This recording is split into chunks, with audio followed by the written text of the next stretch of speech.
Welcome in to another Inside Carolina post-game live show. Shout out to Johnny T-Shirt and Congruity. Shout out to Rob Harrington that's joining me tonight. Shout out to the 150 plus folks already here in the live chat.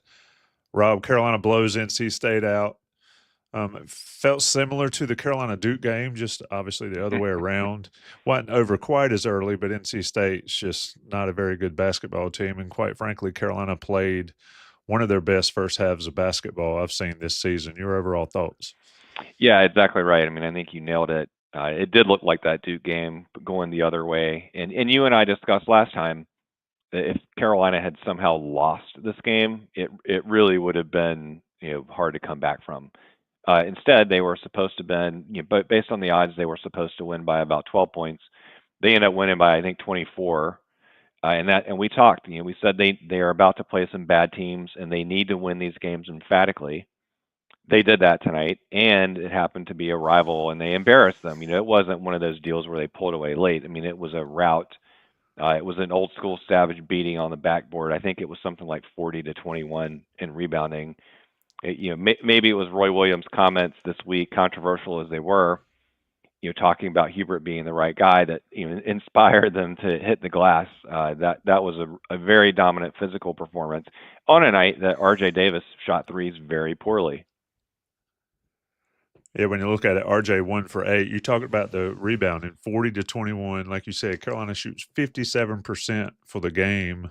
The game was over at halftime, no doubt. They let State outscore them in the second half. You don't like to see State scoring 47 points in a half of basketball, no matter the situation. But, Rob, let's talk a little bit about the lineup. Somebody in the chat, and I've missed it because there's a ton of people hitting on it, they've gone big. And they asked me on the radio segment I did earlier this week about it, and I said Carolina's gone back to, quote-unquote, traditional Carolina lineup with two bigs. Tonight it was Lubin and Withers. Your thoughts there? It's been a revolving door of who's actually out there, but I think having Withers, having another big out there, it's really settled this team. I agree. I mean, you and I had this exact talk after Syracuse. Withers makes them normal. They're a normal ACC-sized team, and then with Powell at 3, they have a normal-looking, reasonably sized front court, and it's not an untalented one. And so instead of playing from behind constantly physically, they don't have to do that when they run that lineup out there. Now, of course, it's a bonus when Withers is shooting as well as he has been recently. But just his physical presence alone, I thought helped set the tone in this game. And beyond that, it just makes them more formidable. Obviously, all the guards are just going to have to sacrifice some to allow for this sort of lineup, but they just can't accommodate all those guys for the minutes that they deserve to play. The team, I think, looks a lot better and has much more promise down the stretch with Withers in there. Yeah, and you've got in this game, and obviously it was a wide margin, but you've got 7 guys played 21 or 20 or more minutes, with Lubin and Withers playing 20 apiece. Ian Jackson off the bench with 26. Seth Trimble with 21. Seth Trimble with 26, and then Jalen Washington with 17. I kind of like that mix. It keeps those guys fresh. But Jalen Withers, we've banged on him a lot all year. I think it's because, at least for me, is because I thought he was pretty good, and I thought he could be good for this team. Your thoughts on his play of late? Obviously, he's played much better. But, like everybody says, where's that been all year? I think it would have made a difference. Is it a result of the lineups that have been kind of wonky and not consistent minutes? Or do you think he's coming along now, to use sort of a Sherelle McMillan thing, is the finality of your college basketball careers coming up, assuming the NCAA doesn't grant somebody else some extra eligibility? But Withers' play, I think, has been good. And it, like you said, and like we talked about, it's stabilized and made Carolina look, quote, normal at times. Yeah, that's right. I mean, to this point, prior to this last couple of games, I was disappointed in Withers because coming into the season, you knew they needed help up front. And so I wanted Withers to revert to his freshman year profile at Louisville when he was actually a very good rebounder. And actually, for most of the season, his rebounding has not been very good. I believe it's gone downhill from last year even. And so that's what has disappointed me, because that role needs to be filled, whether he's playing the 4 or the 5. Now it seems like, whether they talk to him or he just came to this realization or the finality of it or whatever, there's this wide open spot for him to make a huge impact, whether it's starting or not. This team needs him, and he seems to understand that. It's not just that he's playing well, but he came out with a purpose to make an impact on the game with those early shots. He's a lively body. He seems to understand they need not just the size, but the energy that he gives them. Especially because I wouldn't describe either Lubin or Washington as super high energy consistently.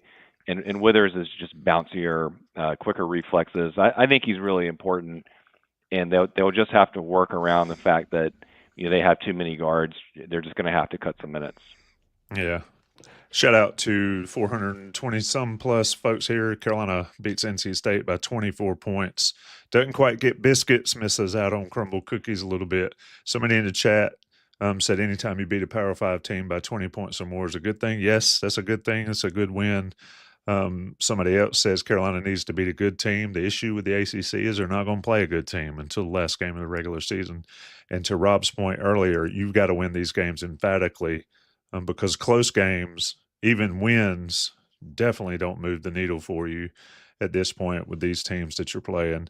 Rob, another guy that I think has sort of stepped up, and he stepped up after games and post-game comments and leadership roles and making his thoughts known, but he steps up on the court, and I think that's Seth Trimble. I mean, he gave Dontrez Styles a little bit at one moment in the game, which was sort of an interesting. Yeah, I want a backstory on that. Yeah, I mean, what was funny is I think Reese Davis said, "Oh, his old buddy, or at least a teammate." Yeah. But Trimble's play, I mean, he's coming off. He started, he goes to the bench, he gets hurt, he goes to the bench, he's coming, he's been kind of back and forth, but he came off the bench tonight. I think that he's another guy that's really stepped up. I think we may have lost Tommy. Tommy, I need you to come back. I can't carry the show without you. You go ahead, carry it, Rob. No. Go ahead. No, I'm here. Trimble has stepped up. I don't know if we've got internet issues. We've got a few inches of snow on the ground, but Trimble's stepped up. Just sort of speak to his game. Yeah, that's right. They need him to be a two-way performer. I mean, that seemed to be his evolution this year. Last year, he was sort of a pure defense guy. This year, he started out being, back in Maui, he looked like he was going to have a huge two-way year, and then he sort of regressed. Maybe not sort of regressed. He definitely regressed pretty substantially for some time. So it was good to see him playing confidently. And we, as always, can caveat the fact that when they play these worse teams, it's easier for them to get in the paint off the dribble. When they still were doing a lot of that, but they got in there so effectively. And I like the fact that he was looking to score, the nifty little left-hand finish. And he seemed to be taking the matchup personally, not just with Styles, but he seems to get what the Carolina State thing is, and you need players like that. So I don't know maybe it's just gamesmanship stuff, but I sort of like the Carolina was bossing them some. This looked like one of those games where it could have been 2009, it could have been 2005. The vastly superior team, and more to the point, Tommy. Tonight, they've had these close wins. They've gone life and death with all these teams all season. Tonight, they looked like an NCAA tournament team. I mean, without a question, if you didn't know the record and you watch this game, you say, what's their seed? There's no way that team would not make the tournament. And if they can build on that, how they look, and keep beating these teams by a lot, it would really help them, not only in terms of bracket matrix and whatever, but the confidence level as they proceed toward at FSU and then ultimately to Duke.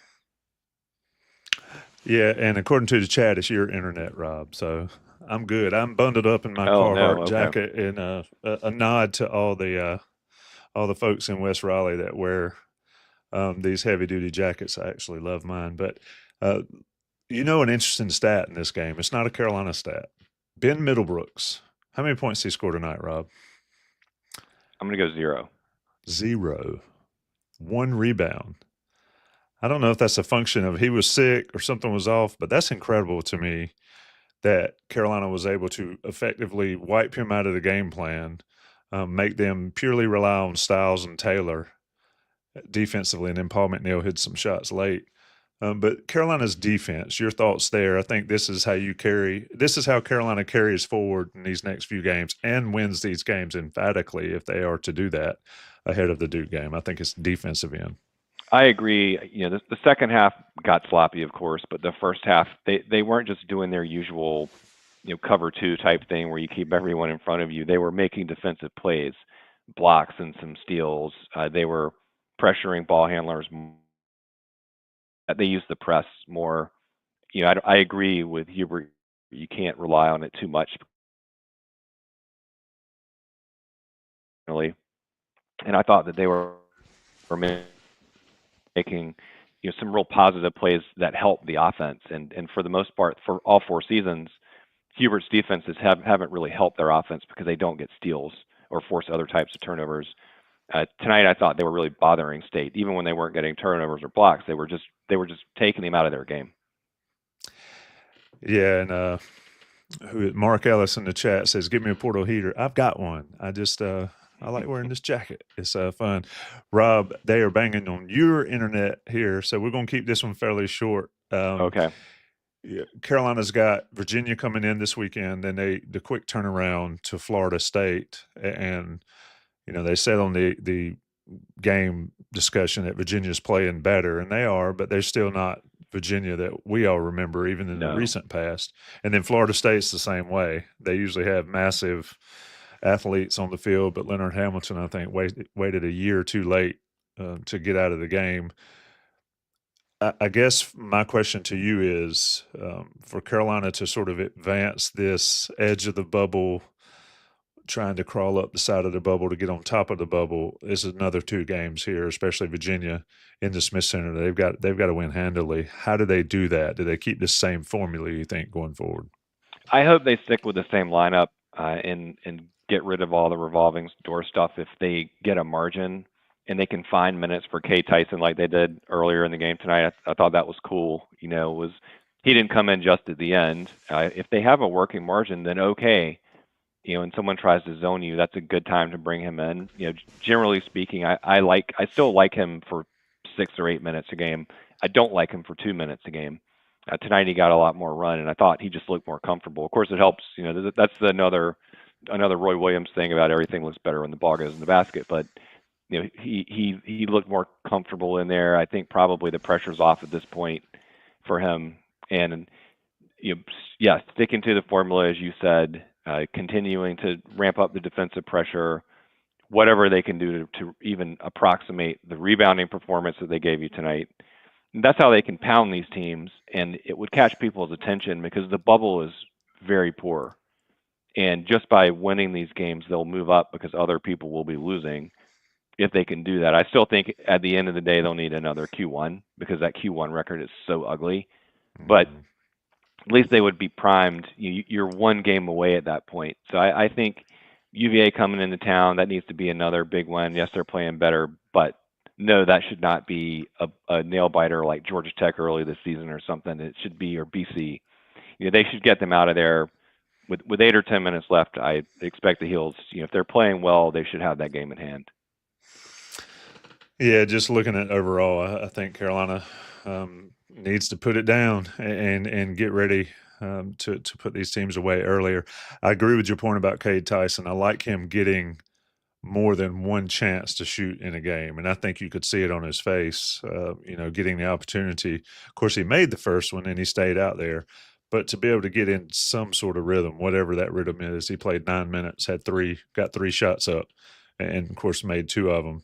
It's fun to watch. One thing for me is I've gotten older and it doesn't really apply just to Carolina, but it's seeing people enjoy what they do and seeing guys on the court having fun playing the game. That's why the thumb that leads this show is Elliot Cadeau.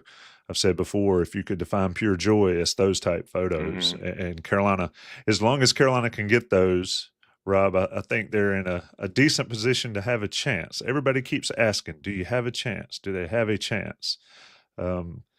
Everybody's got a chance. And as long as Virginia's out there to choke away a surefire win, you could make a run deep in the ACC tournament and into the NCAA tournament. I was trying to see if there's any other questions in the chat, but I don't see any other than folks agreeing with most everything we say tonight, except I mean, I'm not surprised by that. I feel like we're brilliant and comprehensive. So yeah.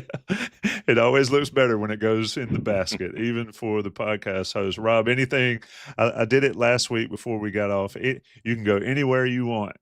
And I can tell you that you mentioned cold baseball last week. Let me tell you, Tuesday night in Boshammer Stadium or last night, that was about as cold as it gets. And Carolina plays at East Carolina on Friday. It could be 35 degrees, but go anywhere you want. Brandon McLean in the chat, you think the difference in effort? I think you saw it on the court. Somebody asked about expanding the student section. How great would it be to have the students ring the entire court? That's why Carolina North Arena would certainly do it. But Rob, anywhere you want to go. Last thoughts before we get out of here. yes, it wasn't quite the same situation, but I went to the famous snow game in 2000 against Maryland, and I was happy that the students got to have an experience like this in a pretty rough season. You know, at least they had that as a bright spot. Of course, when I was, you know, a young person at that 2000 game, that team at that time also was having a bad year. They ended up going to the Final Four, of course, but we didn't know that at the time. And I wouldn't say that game was a catalyst, but it was just fun. And I'm glad they got to have that experience. The players seemed to feed off of it. Obviously, that's not going to be something they can count on going forward, but at least, and to your point, everyone seemed to have a good time. It was cathartic. I think for everyone watching, you could sort of set your troubles aside and just you could rewatch that game. I haven't had that thought about a lot of games this year, but you could rewatch that one and like it, at least the first half. Indeed, somebody said, does that change future stadium plans? I think that snow game was the catalyst for the risers. If my memory serves, it I think certainly you're helped. right. It certainly helped push that idea forward. The risers, of course, have been a part of the student experience, I guess you can call it, in the Smith Center for several years. But you got to have them around the court, or at least on one side. It makes a world of difference, as we could see tonight. And I think NC State felt that with that crowd. It's a different type crowd when they just open the doors and let folks in. At any rate, Carolina wins 97-73 over NC State. A lot of good to talk about. Second half, I don't like, but you still get a 24-point win against a rival. No matter how good or bad they are, no matter how good or bad you are, is a good thing for North Carolina. Virginia on Saturday, Florida State on the following Monday. A quick turnaround, a quick travel down to Tallahassee. Rob, it's always a pleasure to talk to you, my man. Absolutely. Stay warm. We shall try. Somebody order heat. We need heat in North Carolina. Get rid of this snow. Everybody stay safe. And if you're out on the road, certainly take your time.